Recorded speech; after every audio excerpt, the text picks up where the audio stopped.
Welcome to AP teaching classes. तो कैसे हैं आप सभी। इससे लास्ट वीडियो में हमने दो पेपर को डिस्कस किया था, जिसमें फर्स्ट लेवल सेकंड लेवल को हम डिस्कस कर चुके हैं 2021 के। आज हम 2022 के पेपर को डिस्कस करेंगे, जो कि लेवल 2 रहेगा 6 to 8 का। ठीक है, तो चलिए स्टार्ट करते हैं। सीडीपी के 30 क्वेश्चन यहाँ पर रहेंगे, तो अपना रिव्यू बाद में जरूर बताना। तो फर्स्ट क्वेश्चन है कि विकास का कौन सा सिद्धांत बताता है कि शरीर के विभिन्न तंत्र अलग अलग दरों पर विकसित होते हैं। तो कौन सा वह सिद्धांत है जिस पर आधारित हम समझते हैं कि बच्चे के शरीर के जितने भी विभिन्न तंत्र है वो अलग अलग दरों पर अलग अलग समय पर विकसित होते हैं। तो शीर्षगामी सिद्धांत पर आधारित, या फिर समीप दूराभिमुखी सिद्धांत पर आधारित, या फिर पदानुक्रमित एकीकरण सिद्धांत पर आधारित, या फिर प्रणालियों की स्वतंत्रता का सिद्धांत पर आधारित। तो यहाँ पर सीधी सी बात है, आपको समझ में आ गया होगा कि जो प्रणालियों यानी कि जितने भी तंत्र हैं, जितने भी सिस्टम हैं, वो अपने आप में एक दूसरे से स्वतंत्र होते हैं और स्वतंत्र रूप से अलग अलग समय पर अलग अलग दरों पर जो है विकसित होते हैं। ठीक है, बात समझ गए। अगर क्वेश्चन पूछा जाता है इस तरीके से कि जब बच्चे का विकास सिर से पैर की तरफ होता है, तो आंसर हो जाता शीर्षगामी सिद्धांत पर आधारित।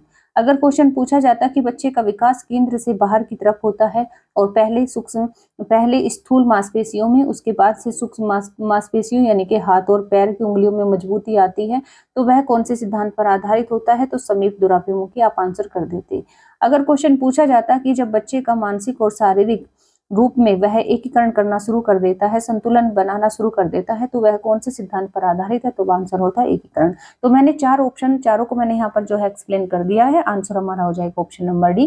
ठीक है, तो चलिए आगे मूव करते हैं क्वेश्चन नंबर 2 की तरफ।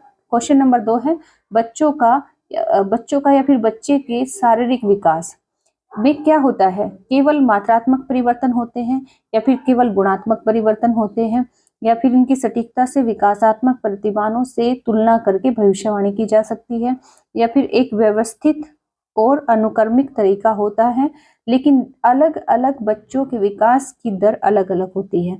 तो आंसर हो जाएगा ऑप्शन नंबर डी, क्योंकि बच्चों के चाहे शारीरिक विकास हो, भौतिक हो, नैतिक हो, सांस्कृतिक विकास हो, सामाजिक विकास हो, किसी भी तरह का विकास हो, विकास की अपनी एक प्रकृति, एक नेचर होता है।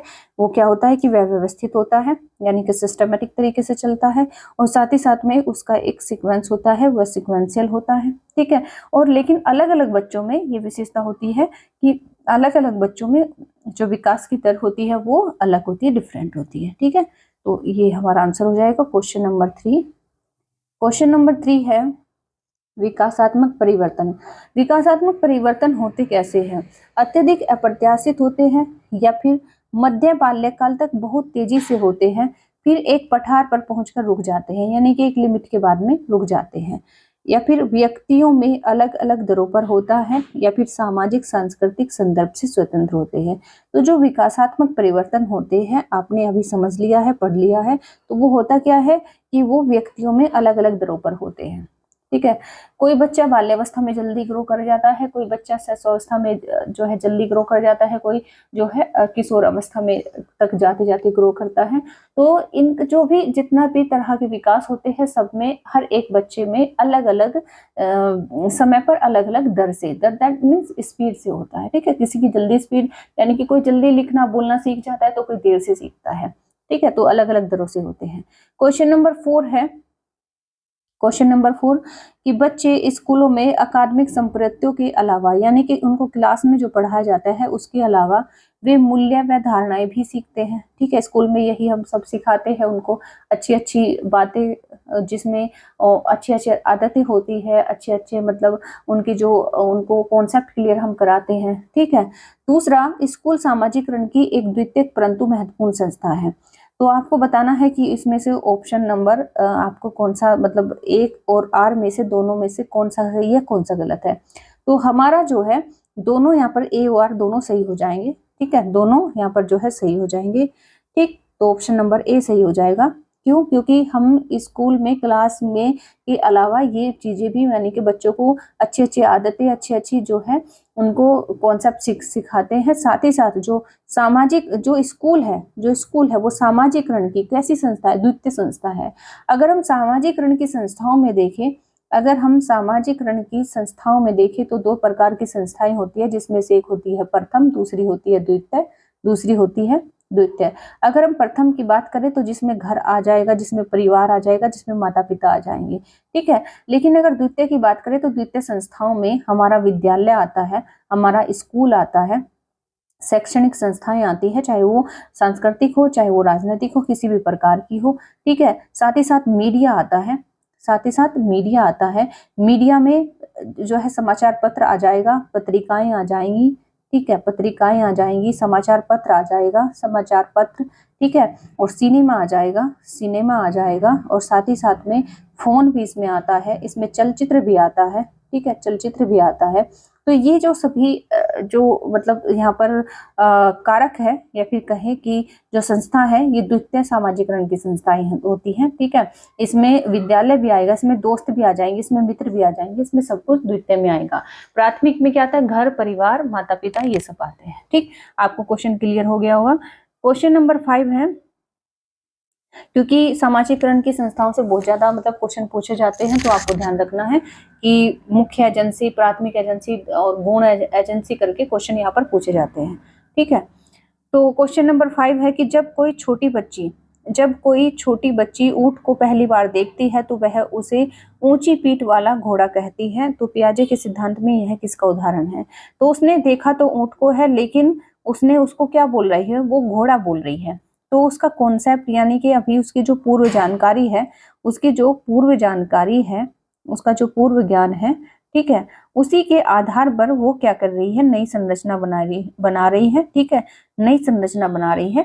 तो नई संरचना बना रही है, तो उसके जो स्कीमा में अभी तक जो जानकारी है उसी के अनुसार उसने आंसर किया है, ठीक। तो जब बच्चा ऐसा व्यवहार करता है, यानी कि पूर्व जानकारी के आधार पर वो उसको अभी कॉन्सेप्ट क्लियर नहीं है, या फिर उसने अपनी पूर्व जानकारी में जो भी चीजें नई समायोजित की है, ठीक है, तो वो इस प्रकार की प्रक्रिया क्या कहलाती है? समावेशन कहलाती है, समावेशन, ठीक। जैसे कि हम पियाजे की थ्योरी में पढ़ते हैं कि जब भी बच्चा किसी चीज को सीखता है किसी वातावरण में रहकर, तो वो अनुकूलन कहलाता है। क्या कहलाता है? अनुकूलन। और अनुकूलन का मतलब होता है कि जब भी वो किसी वो वातावरण में रहेगा, वहां किसी न किसी जानकारी को सीखेगा, तो वो कहलाएगा समावेशन, यानी कि एसिमिलेशन, ठीक है। यानी कि अपने जानकारी जब वो ग्रहण करता चला जाता है, पूर्व ज्ञान में नया ज्ञान जोड़ता चला जाता है, ठीक है, नया ज्ञान जोड़ता चला जाता है, तो वो प्रोसेस कहलाता है समावेशन, यानी कि एजिमिलेशन। और जब वो उस जानकारी को ठीक करता है या फिर उसमें सुधार करता है, तो वो कहलाता है एकोमोडेशन, जिसे हम कहते हैं समायोजन, ठीक है। तो ये बात आप समझ गए होंगे। तो अभी उसकी जानकारी गलत है, अगर वो उसमें सुधार, आपसे पूछता कि उसको सुधार करे या फिर परिवर्तन अगर वो कर रही है, ठीक है, अगर वो परिवर्तन से क्वेश्चन पूछता तो तब आपका आंसर हो जाता समायोजन, यानी कि एकोमोडेशन। लेकिन क्वेश्चन यहाँ पर ये है कि उसकी जो पूर्व जानकारी है उसी के आधार पर वो नई जानकारी को जो है संचारित कर रही है या फिर उसको एक्सप्लेन कर रही है, तो वो हो जाएगा आपका आंसर समावेशन, यानी कि एजिमिलेशन। क्वेश्चन नंबर 6 है, क्वेश्चन नंबर 6, निम्नलिखित में से कौन सा पियाजे द्वारा दिया गया चरण और विशेषता का सही युग्म है? पियाजे ने विकास की 4 अवस्थाएं दी है, तो उसमें से आपको बताना है कि कौन सा यहाँ पर जो है सही मैच कर रहा है। तो अगर हम पहले को देखें तो जो फर्स्ट चरण है अमूर्त संक्रियात्मक अवस्था, जिसकी विशेषता क्या होती है? अमूर्त संक्रियात्मक अवस्था का जो पीरियड होता है वो होता है 11 वर्ष से ऊपर। तो इसकी विशेषता होती है कि इसमें बच्चा परिकल्पनात्मक और निगमनात्मक सोच रखता है, ठीक है, हाइपोथेसिस, उसमें थिंकिंग आ जाती है, ठीक। दूसरा है चरण संवेदी चालक अवस्था, इसकी विशेषता क्या होती है? प्रतीकात्मक सोच। तो ये गलत है, ठीक है, पहला हमारा आंसर हो जाएगा। दूसरा क्या है कि चरण संवेदी चालक अवस्था, that means sensory motor state, जिसमें बच्चा सिर्फ अभी जो है जन्म से 2 वर्ष का है, सिर्फ 2 वर्ष का है, ठीक है, 2 वर्ष का है, उसके पास में कोई सोच, किसी प्रकार का सोच नहीं होता है, किसी भी प्रकार का वो तर्क नहीं कर पाता है।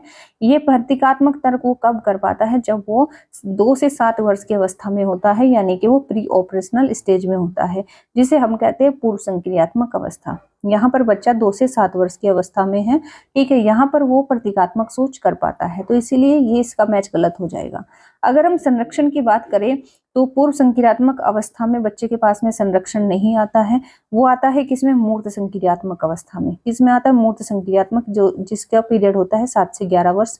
ठीक है, मूर्त संक्रियात्मक अवस्था का भी यहाँ पर मैच गलत है, क्योंकि यहाँ पर अमूर्त तर्क दे दिया है, जबकि अमूर्त तर्क का सही मैच होता है किसके साथ में, अमूर्त संक्रियात्मक अवस्था के साथ में। ठीक है, तो हमारा ऑप्शन नंबर ए सही हो जाएगा। ये थोड़ा टफ होता है क्वेश्चन, तो इसीलिए आपको फिर से ध्यान से समझने की जरूरत है। क्वेश्चन नंबर हम 7 देखेंगे। क्वेश्चन नंबर 7 है कि ले वाइगोत्स्की के सिद्धांत में भौतिक वस्तुएं जैसे कि कैलकुलेटर है, कंप्यूटर है, इसके साथ साथ में बौद्धिक ढांचे जैसे कि भाषा क्या कहलाएगी, क्योंकि इन्होंने अपनी सामाजिक सांस्कृतिक थ्योरी में किसी भी चीज को संसाधित करने के लिए, ज्ञान को बढ़ाने के लिए, किसी भी चीज को सीखने के लिए भाषा का होना आवश्यक बताया है। अगर वो कोई बच्चा मतलब उसके ज्ञान में वृद्धि के लिए भाषा को एक अनिवार्य यानी कि महत्वपूर्ण तत्व इन्होंने बताया है। ठीक है, तो अगर बच्चा कैलकुलेटर सीख रहा है या फिर कंप्यूटर सीख रहा है, जो कि एक तरह से भौतिक वस्तुएं हैं, तो उनका प्रयोग के साथ साथ में जो उसका खुद का बौद्धिक ज्ञान है, जो बौद्धिक ढांचा है, उसका भी प्रयोग अगर होता है, तो उसका ज्ञान में एक तरह से उसको संसाधित माना जाएगा, उसको मतलब मीनिंगफुल माना जाएगा। ठीक है, तो ये क्या अलंकारिक सामग्री है या फिर सांस्कृतिक उपकरण है या फिर अवधारणा मानचित्र है या फिर स्मृति सहायक है। तो भाषा को उन्होंने क्या कहा है, कल्चरल टूल्स कहा है। भाषा को ले वाइगोत्स्की ने किस रूप में देखा है, कल्चरल टूल्स के रूप में देखा है। ठीक है, क्वेश्चन नंबर 8 है। क्वेश्चन नंबर 8, पियाजे व वाइगोत्स्की के सिद्धांतों पर आधारित कक्षा में एक शिक्षिका की क्या विशेषताएं होंगी। कक्षा में एक शिक्षिका की विशेषताएं होना चाहिए गतिशीलता, लचीलापन, उपदेशक, ज्ञान का संवाहक। तो गतिशीलता भी होनी चाहिए, मोबिलिटी भी होनी चाहिए, फ्लेक्सिबल यानी कि लचीलापन भी होना चाहिए। उसे एक डिक्टेटिक उपदेशक के रूप में नहीं होना चाहिए, ज्ञान संवाहक के रूप में नहीं होना चाहिए। तो हमारा ऑप्शन नंबर ए सही हो जाएगा, फर्स्ट एंड सेकंड हमारा आंसर हो जाएगा। ठीक है, क्वेश्चन नंबर 9 है। 9 है, निम्नलिखित में से कौन सी एक प्रगतिशील कक्षा की विशेषता है। प्रगतिशील कक्षा की विशेषता क्या होती है, सामग्री केवल प्रदर्शन के लिए है, या फिर बैठने की व्यवस्था तय है, या फिर औपचारिक परीक्षा के माध्यम से वर्ष के अंत में बच्चों का मूल्यांकन किया जाता है, या फिर प्रगतिशील कक्षा में क्या होता है कि शिक्षिका बच्चों को अवधारणात्मक समझ को सक्षम करने के लिए सीखने के अवसर प्रदान करती है। तो ऑप्शन नंबर डी सही हो जाएगा, बाकी ये सभी नकारात्मक है। सामग्री केवल प्रदर्शन के लिए नहीं होती है, बल्कि बच्चों को अवलोकनात्मक तरीके से सिखाने के लिए भी होती है। और जो बैठने की व्यवस्था है वो तय नहीं होती, फिक्स नहीं होती है, वो कैसी होती है, वो लचीली होती है। कैसी होती है, लचीली होती है। ठीक है, फ्लेक्सिबल होती है। यहाँ पर ये पेन काम नहीं कर रहा है, लचीली होती है। ठीक है, और औपचारिक परीक्षा के माध्यम से वर्ष के अंत में नहीं बल्कि पूरे वर्ष यानी कि सतत परीक्षा, सतत मूल्यांकन होना चाहिए। ठीक है, मूल्यांकन कैसा होना चाहिए, सतत होना चाहिए। ऑप्शन नंबर हमारा डी सही हो जाएगा। क्वेश्चन नंबर 10 है। क्वेश्चन नंबर 10, नैतिक तर्क आदर्श पारस्परिकता की समझ पर आधारित है। स्वर्णिम नियम जिसमें व्यक्ति कोहलबर्ग के नैतिक विकास के सिद्धांत में किस स्तर पर दूसरों की स्वीकृति बनाए रखना चाहते हैं। यहाँ पर जो क्वेश्चन पूछा गया है वो नैतिक विकास के सिद्धांत से पूछा गया है। और कोहलबर्ग के नैतिक विकास के सिद्धांत में वह कौन सा स्तर है। देखिए, इसमें 3 स्तर होते हैं और 6 सब स्टेज होती है। तो कौन सा वह स्तर है जिसमें कि बच्चा दूसरों की स्वीकृति बनाए रखना चाहता है। दूसरों की स्वीकृति बनाए रखने के लिए जरूरी है कि वह अपने आप को अच्छा दिखाने की कोशिश में हमेशा रहता है, या फिर वह नियमों को नहीं तोड़ना चाहता है, ठीक है, तो दूसरों की स्वीकृति बनाए रखना चाहता है। तो सजा और आज्ञाकारिता अभिविन्यास, या फिर सामाजिक अनुबंध अभिविन्यास, या फिर सार्वभौमिक नैतिक सिद्धांत अभिविन्यास, या फिर अच्छा लड़का अच्छी लड़की अभिविन्यास। तो इसमें हो जाएगा कि जब वह दूसरों की स्वीकृति बनाए रखना चाहता है तो इसका आंसर हो जाएगा क्या, good boy and good girl oriented.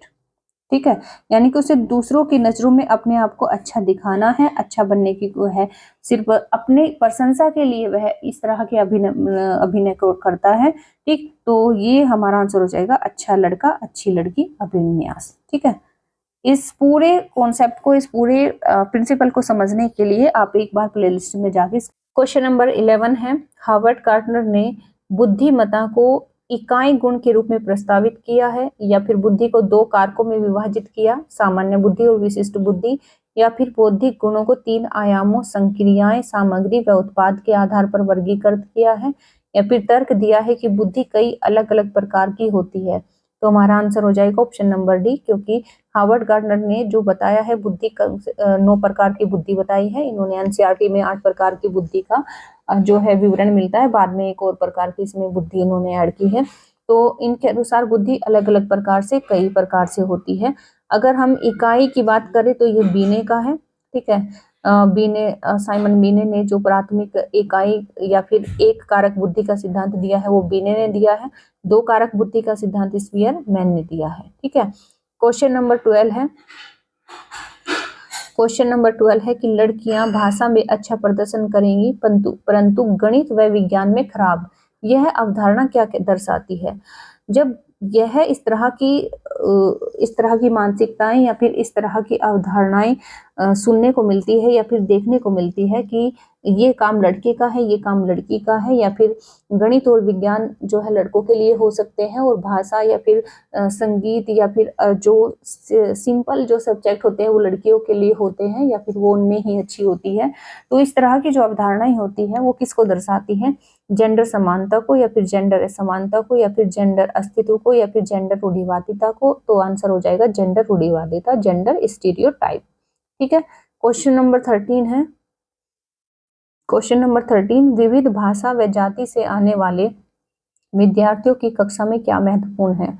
जो बच्चा विभिन्न भाषा व विभिन्न संस्कृति विभिन्न जाति से आता है एक कक्षा में, तो उसके लिए एज ए टीचर आपको क्या करना चाहिए, उसके लिए क्या जरूरी है, क्या महत्वपूर्ण है। यह समझना कि विभिन्नताएं बच्चों में कमियां हैं तथा उन्हें तुरंत संशोधित करना चाहिए, यानी कि उनको कमी समझकर उनको संशोधित सुधारने की कोशिश करना चाहिए। या फिर यह समझना कि सभी बच्चों में सीखने की क्षमता है तथा ऐसी गतिविधियों की योजना बनाना जो उन्हें अपनी गति से प्रगति करने में एक मदद कर सके। या फिर सभी बच्चों को समान सीखने की शैली अपनाने के लिए प्रोत्साहित करना ताकि सभी एक ही गति से चले। या फिर अर्थपूर्ण सीखने को सुसाधित करने के लिए बच्चों के बीच प्रतिस्पर्धा को प्रोत्साहित करना, ठीक है। तो हमें जो है हमारा आंसर हो जाएगा option number B, option number B, क्योंकि ऑप्शन नंबर ए में क्या है कि उनके बीच की जो कमियां हैं उन्हें तुरंत आपको क्या करना है, यहाँ पर संशोधित जो है नहीं करना है, उनका सम्मान करना है, ठीक है। और ऑप्शन नंबर यहाँ पर 3 है कि सभी बच्चों को समान शैली की अपनाने के लिए प्रोत्साहित करना है ताकि एक ही गति से सीखे, क्योंकि हमें पता है कि बच्चों में विकास की जो गति होती है वो अलग अलग होती है, उनकी दर अलग अलग होती है, तो हमें एक ही गति से हम उन्हें नहीं सिखा सकते हैं, एक ही गति से हम उन्हें नहीं सिखा सकते हैं। और अर्धपूर्ण सीखने की को सुसाधित करने के लिए बच्चों के बीच हमें कंपटीशन यानी कि प्रतिस्पर्धा को प्रोत्साहित कभी भी नहीं करना चाहिए, ठीक। क्वेश्चन नंबर 14 है, क्वेश्चन नंबर 14 है कि बच्चों का या फिर बच्चों के मूल्यांकन, अगर मूल्यांकन की बात आए तो केवल व्यक्तिगत विद्यार्थियों के मूल्यांकन के सबूत प्रदान करने के लिए किया जाना चाहिए, या फिर बच्चों का मूल्यांकन का उद्देश्य बच्चों की तुलना करके उन्हें तदनुसार नामांकित करने से होना चाहिए, या फिर बच्चों का मूल्यांकन निष्पक्ष पेपर पेंसिल परीक्षा द्वारा केवल साल के अंत में किया जाना चाहिए, या फिर मूल्यांकन गतिक होना चाहिए उन कौशलों की पहचान करने के लिए जो बच्चों में मौजूद है और सीखने की वह कौशल जिनकी उनमें क्षमता है, ठीक है। तो ऑप्शन नंबर हमारा डी सही हो जाएगा, ऑप्शन नंबर डी एकदम सही हो जाएगा। बाकी अगर हम ऐसा करते हैं कि व्यक्तिगत तरीके से मूल्यांकन करते हैं, हमें तो सार्वजनिक तरीके से मूल्यांकन करना है, ठीक है, तो ये गलत हो जाएगा। हमें तुलना कभी भी नहीं करनी चाहिए, तुलना करने के लिए हमें जो है मूल्यांकन करने का कोई उद्देश्य नहीं होता है। और निष्पक्ष पेपर पेंसिल परीक्षा द्वारा केवल साल के अंत में नहीं बल्कि हमें मूल्यांकन कैसा करना है, सतत करना है, साल भर करना है, ठीक है। तो इसीलिए हमारा ऑप्शन नंबर डी सही हो जाएगा। क्वेश्चन नंबर 15 है, सवाल पूछने के संदर्भ में निम्नलिखित में से कौन सा सही है। अगर हम बच्चों से पढ़ाने के बाद में क्वेश्चन पूछते हैं तो वो क्यों पूछते हैं, उसका उद्देश्य क्या होता है, तो कौन सा सही है। कक्षा में प्रश्न पूछने का प्रमुख उद्देश्य बच्चों को जांचना है, या फिर कक्षा में केवल शिक्षक ही प्रश्न पूछ सकते हैं, या फिर जानकारी व समझ पर आधारित प्रश्नों को प्रोत्साहित करना चाहिए बजाय अनुप्रयोग विश्लेषण के। या फिर जो हम सवाल पूछते हैं उसके पूछने के पीछे रीजन होता है कि शिक्षकों को कक्षा में प्रश्न पूछकर संज्ञानात्मक द्वंद्व पैदा करना चाहिए, जिससे जो सीखना है उसको सुसाधित किया जा सके, ठीक है, उसको मीनिंगफुल बनाया जा सके, उसको जो है फैसिलिटेट बनाया जा सके। ठीक, तो ऑप्शन नंबर हमारा डी हो जाएगा। ऑप्शन नंबर हमारा डी आंसर हो जाएगा। अगर हम बच्चों से क्वेश्चन इसलिए पूछ रहे हैं ताकि बच्चों को जांचा जा सके, तो ये सही नहीं है, ये नकारात्मक है। अगर केवल शिक्षक ही जो है क्वेश्चन पूछेगा और बच्चा नहीं पूछेगा, तो बच्चे और शिक्षक के बीच में इंटरेक्ट नहीं हो पाएगा, ठीक है, इंटरेक्ट नहीं हो पाएगा, तो वह जो लर्निंग है वो सुसाधित नहीं हो सकती। और जानकारी व समझ पर आधारित प्रश्नों को प्रोत्साहित तो करना चाहिए, लेकिन अनुप्रयोग और विश्लेषण को नहीं छोड़ना चाहिए, ठीक है, इसको भी हमें साथ लेकर चलना चाहिए। ऑप्शन नंबर हमारा डी एकदम सही हो जाएगा। क्वेश्चन नंबर 16 है, निम्नलिखित में से कौन सा सिद्धांत समावेशी शिक्षा यानी कि इंक्लूसिव एजुकेशन को दर्शाता है, उसके दर्शन पर कौन सा आधारित है। अगर हम समावेशी शिक्षा की विशेषता देखें तो क्या वह भेदभाव करती है, क्या वह समता पर आधारित है, क्या वह नामीकरण पर आधारित है, क्या वह रूढ़िवादिता पर आधारित है, तो वह समता पर यानी कि इक्विटी पर आधारित है, ठीक है। वह नामीकरण यानी लेबलिंग नहीं करती है, वह रूढ़िवादी नहीं है, ठीक है, वह भेदभाव नहीं करती है, ठीक, तो हमारा ऑप्शन नंबर बी सही हो जाएगा। ठीक, क्वेश्चन नंबर 17, निम्नलिखित में से कौन सा किसी व्यक्ति के चलने फिरने और संतुलन और मुद्रा बनाए रखने की क्षमता को प्रभावित करती है। चलने फिरने और संतुलन बनाए रखने की मुद्रा को प्रभावित करने वाली कौन सी जो है यहाँ पर कमी होती है, जो तंत्रिका तंत्र से जुड़ी हुई होती है, वह स्वालीनता होती है, ऑटिज्म जिसे हम कहते हैं, सेरेब्रल प्लेसी होती है, या फिर डिसलेक्सिया, या फिर स्पीच इम्पेयरमेंट यानी कि वाक बाधिता।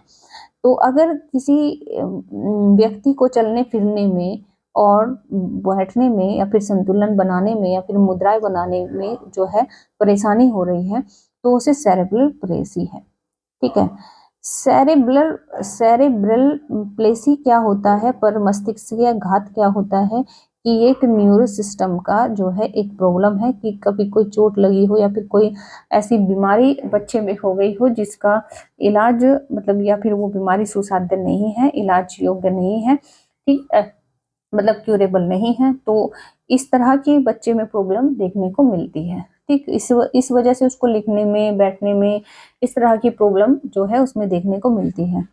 क्वेश्चन नंबर 18 है, विशिष्ट अधिगम अक्षमता वाले विद्यार्थियों को शामिल करने के लिए एक शिक्षक को निम्न में से किससे बचना चाहिए।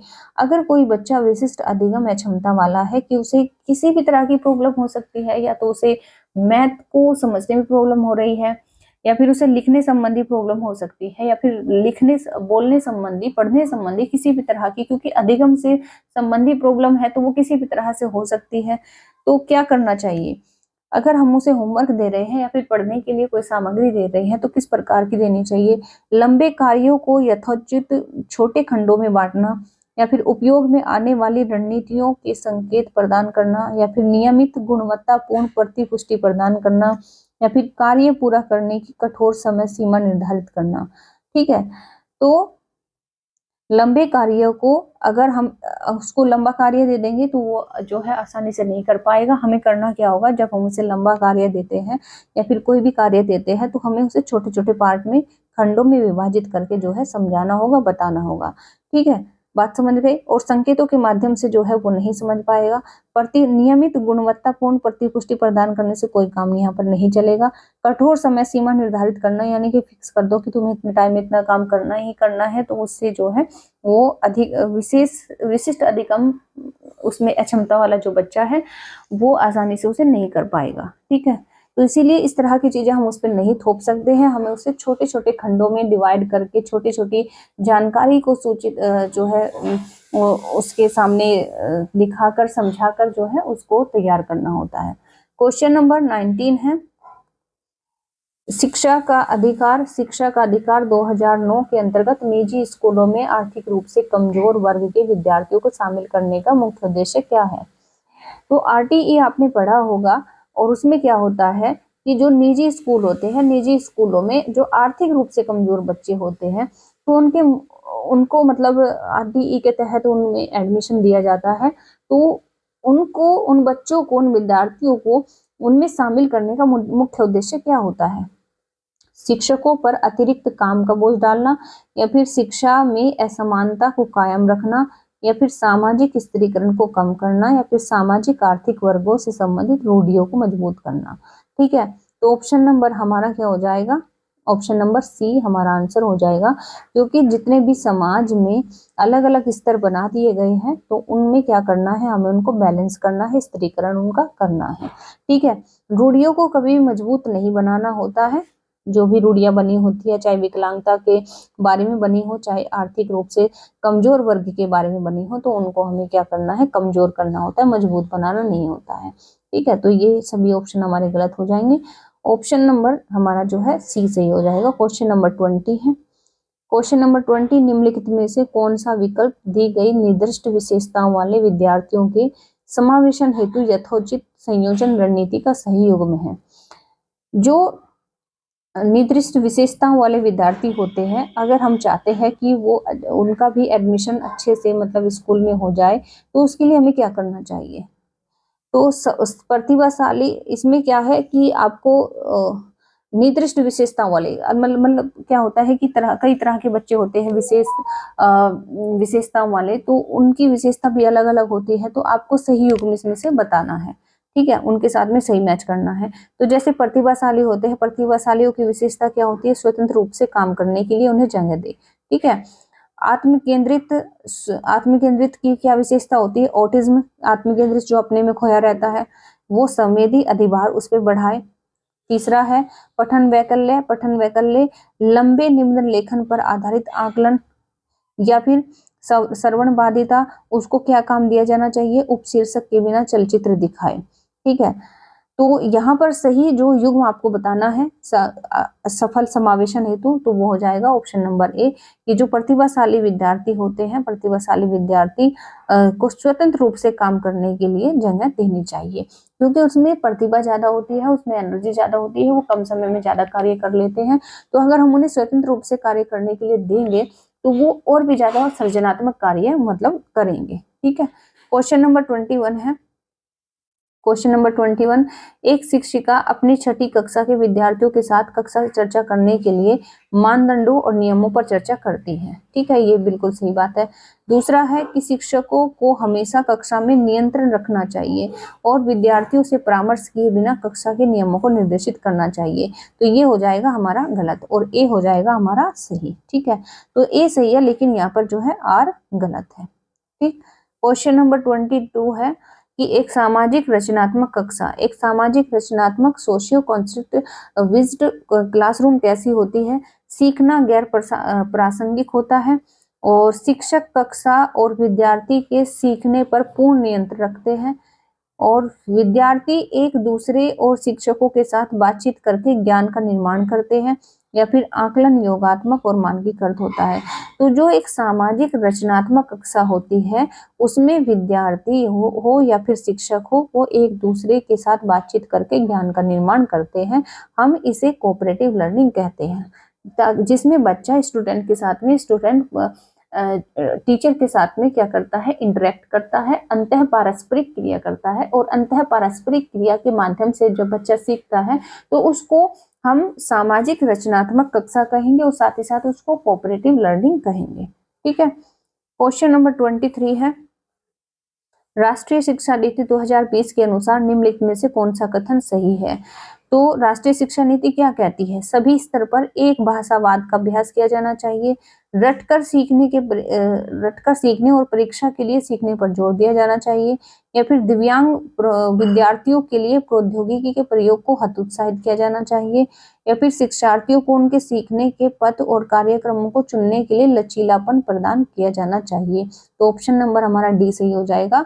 एक भाषावाद नहीं, बहुभाषावाद से पढ़ाना है। ठीक है, रटकर नहीं बल्कि अनुभव के माध्यम से और विश्लेषण प्रयोग के माध्यम से पढ़ाना है।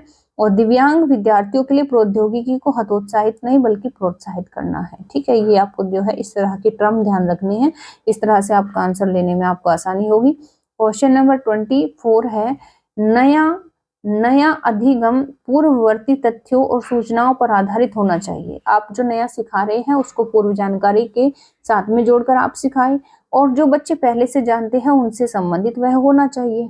ठीक है। दूसरा है कि बच्चे एक रेखीय तरीके से नहीं बल्कि चक्रीय ढंग से सीखते हैं। बिल्कुल सही बात है। ठीक है, तो हमारे जो है ए और आर दोनों यहाँ पर जो है सही हो जाएंगे। ऑप्शन नंबर ए सही हो जाएगा। क्वेश्चन नंबर 25 कि विद्यार्थियों के अधिगम को सुसाध्य करने के लिए एक शिक्षिका द्वारा विद्यार्थियों को कक्षा, चर्चा और अन्य गतिविधियों में भाग कराना चाहिए। ठीक है, कैसा? रचनात्मक और हतोत्साहित, अर्थपूर्ण और हतोत्साहित, सहयोगात्मक और प्रोत्साहित, और अर्थहीन या फिर प्रोत्साहित।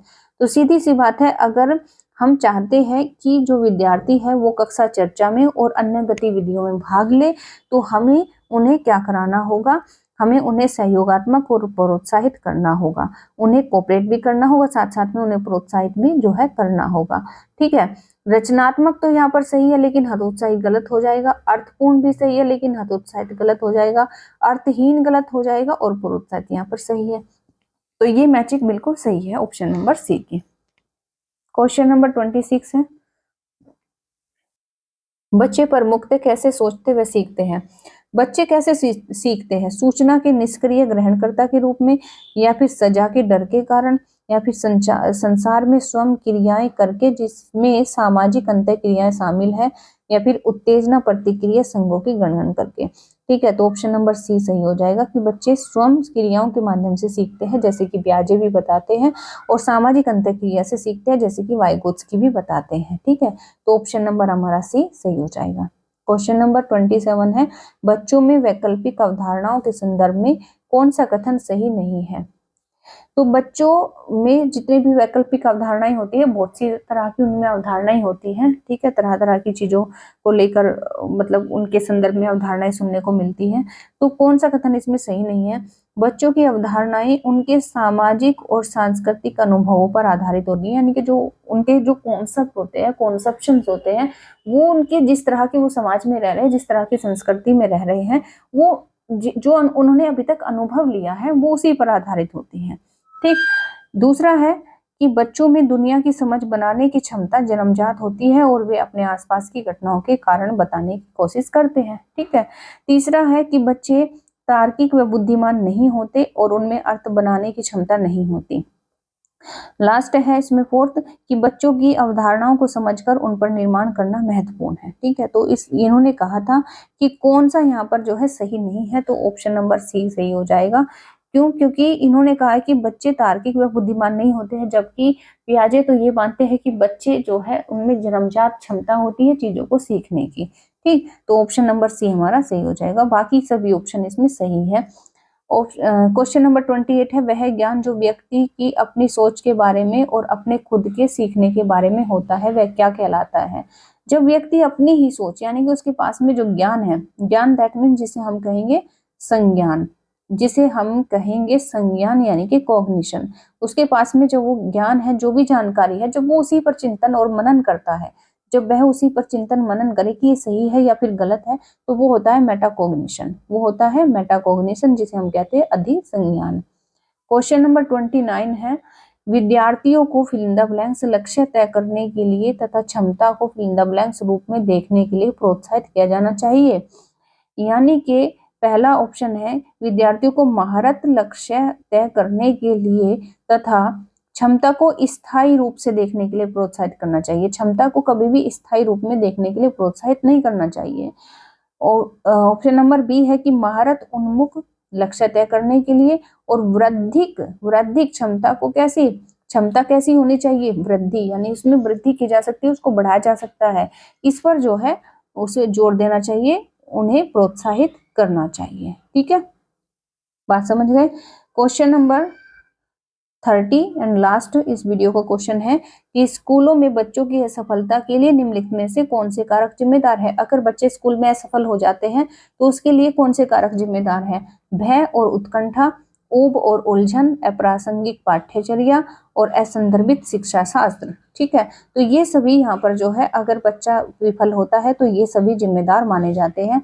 अगर वो डर में है, उत्कंठा में है, एंजाइटी में है, ठीक है, या फिर उसे ऊब होती है, मतलब मन नहीं लगता क्लास में, या फिर अप्रासंगिक पाठ्यचर्या या फिर इरिलेवेंट करिकुलम अगर उसका है, उसे चीजें मतलब सही नहीं पढ़ाई जा रही हैं, ठीक है, या फिर असंदर्भित शिक्षा शास्त्र, तो ये सभी जिम्मेदार हो जाता है उसकी विफलता के लिए। ठीक, तो हमने 30 क्वेश्चन को यहाँ पर जो है डिस्कस किया है। Thanks for watching. अब मिलते हैं नेक्स्ट क्लास में, तब तक के लिए रखिए अपना ख्याल, अपना स्कोर जरूर शेयर करना है आपको, ठीक है।